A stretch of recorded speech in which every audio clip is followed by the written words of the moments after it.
Dans notre monde moderne, le mot succès est devenu synonyme de chiffres, de statut social et d'accumulation de biens. Nous courons après le temps, épuisés, avec le sentiment constant qu'il nous manque quelque chose. Mais l'islam nous offre une définition radicalement différente, bien plus profonde. 5 fois par jour, l'appel à la prière résonne avec cette phrase clé qui devrait faire trembler nos cœurs. Hayya ala al-falah. Cela ne signifie pas seulement « venez à la prière », cela signifie littéralement « venez au succès ».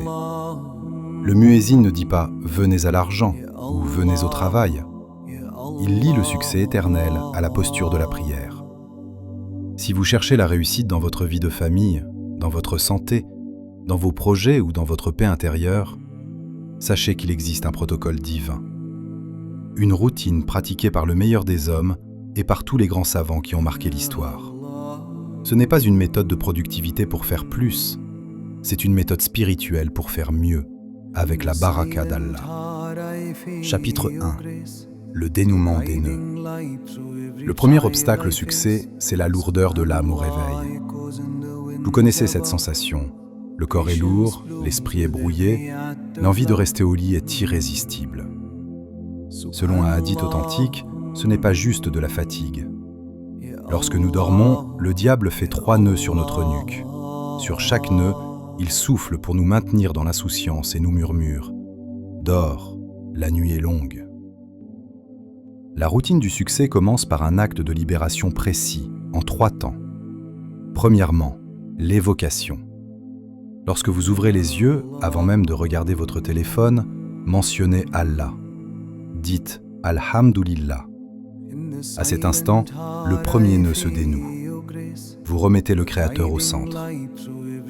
Deuxièmement, la purification.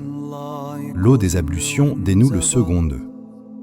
Elle ne lave pas seulement votre visage, elle lave la paresse de votre cœur. Troisièmement, la connexion. La prière dénoue le 3e et dernier nœud. Le prophète nous dit que celui qui fait cela se lève plein d'énergie et l'âme apaisée. Celui qui ne le fait pas se lève l'âme mauvaise et paresseux. Le succès de votre journée se joue donc ici, dans ces premières minutes. Chapitre 2. Le secret des élites. Le dernier tiers de la nuit. Mais il y a un niveau encore supérieur. Avant même l'aube, il y a un moment secret que les gens ordinaires ignorent, mais que les gens de la réussite chérissent. C'est le dernier tiers de la nuit. C'est un moment où le silence est d'or, où Allah descend au ciel le plus bas d'une manière qui lui sied et demande « Y a-t-il quelqu'un qui m'invoque pour que je l'exauce ? Y a-t-il quelqu'un qui demande pardon pour que je lui pardonne ?» Si vous avez un grand projet, une immense difficulté ou un rêve qui vous semble impossible, c'est à cette heure-là qu'il faut se présenter. Quelques minutes de prière dans l'obscurité, juste avant le Fajr, peuvent débloquer des situations qui semblaient figées depuis des années. C'est l'arme secrète du croyant. Chapitre 3. L'audience royale. Salat al-Fajr. Vient ensuite l'obligation, la prière de l'aube, le Fajr. La base de toute réussite en islam, c'est la protection. Comment pouvez-vous réussir vos projets si vous êtes vulnérable aux attaques invisibles et aux aléas du destin ? Le prophète a dit « Celui qui prie le Fajr est sous la protection d'Allah ». Arrêtez-vous un instant sur cette phrase.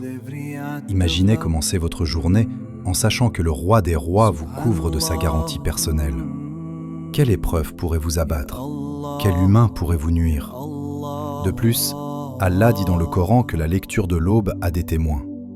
Ces témoins, ce sont les anges de la nuit et du jour. Ils se réunissent pour écouter votre récitation.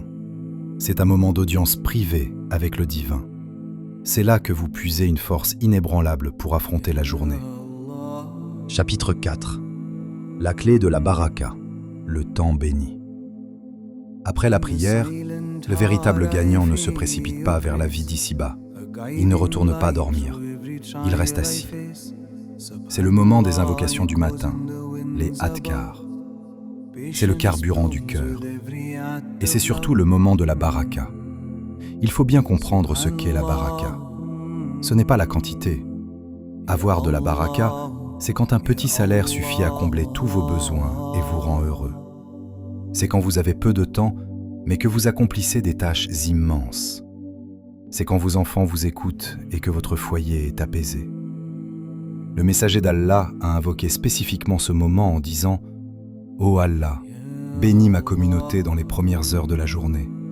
C'est le moment où les subsistances sont partagées. » Que vous soyez étudiant, entrepreneur ou parent, ne cherchez pas à avoir plus d'heures dans votre journée. Cherchez à avoir plus de bénédictions dans vos heures. Et cela s'obtient ici, sur le tapis de prière, entre le fajr et le lever du soleil. Chapitre 5. Les voleurs d'aube. Conseils pratiques. Vous vous demandez peut-être « Pourquoi est-ce si dur pour moi ? Pourquoi je n'arrive pas à tenir cette routine ?» C'est parce qu'il y a des voleurs d'aube. Le premier voleur, c'est l'écran.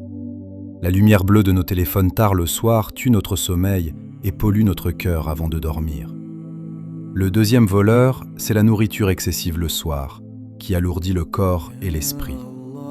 Le troisième voleur, ce sont les péchés de la journée, qui, comme des chaînes, nous clouent au lit le matin. Pour réussir cette routine, la préparation commence la veille. Dormez avec les ablutions. Pardonnez aux gens avant de fermer les yeux. Et demandez sincèrement à Allah de vous réveiller. Si votre intention est pure, Allah réveillera votre cœur avant même que votre réveil ne sonne. Chapitre 6. La prière des awabin, Salat ad-Duha. Enfin, pour sceller cette matinée d'excellence, la Sunna nous offre un dernier trésor, la prière de Duha. C'est une prière qui s'effectue après que le soleil se soit élevé dans le ciel et que la chaleur commence à se faire sentir. L'islam nous enseigne que chaque jour, nous sommes redevables d'une aumône pour chacune de nos articulations, en remerciement d'être en vie et en bonne santé.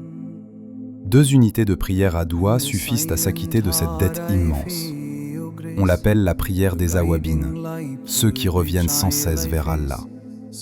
C'est une façon élégante de dire à votre Seigneur « Seigneur, je suis parti travailler, je suis retourné à mes occupations mondaines, mais je ne t'ai pas oublié. Tu restes ma priorité absolue. » C'est cela, le secret des gens qui réussissent. Leurs mains sont dans le travail, mais leurs cœurs sont accrochés au trône. Conclusion. La réussite selon la Sunna n'est pas une course effrénée vers la richesse matérielle, c'est une stabilité de l'âme. C'est la certitude que quoi qu'il arrive dans votre journée, vous êtes guidé, protégé et béni. Comme l'a dit un sage, si vous voulez qu'Allah arrange vos affaires de la journée, arrangez votre relation avec lui au matin. Ne laissez plus vos aubes vous échapper dans le sommeil ou l'oubli. Rejoignez le rang de ceux qui réussissent vraiment. C'est tout pour aujourd'hui. Prenez soin de votre temps, car c'est tout ce que vous possédez. Que la paix d'Allah soit sur vous et abonnez-vous et commentez si ce contenu vous a plu.